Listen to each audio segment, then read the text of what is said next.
C'est le temps de passer à notre question piège. On parle bien sûr des règles du golf et Émilie, on a une mise en situation tout à fait spéciale cette fois. Oui, fosse de sable, mais je te rappelle que la dernière fois qu'on en a parlé, je me suis mise à chanter.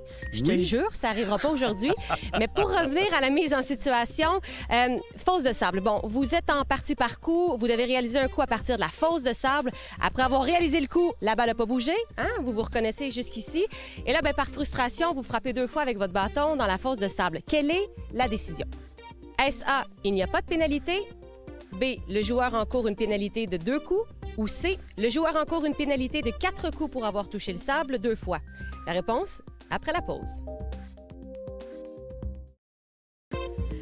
Avant la pause, on vous a demandé, en partie par coup, un joueur effectue un coup à partir d'une fosse de sable et après le coup, la balle reste dans la fosse de sable.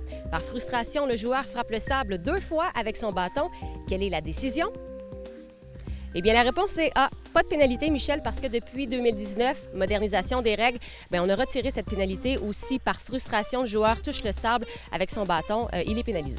Oui, mais attention, il y a peut-être une petite nuance parce que si jamais, en prétextant la frustration, vous voulez améliorer votre position dans la fosse, ça, c'est sûrement pas permis. On vous surveille.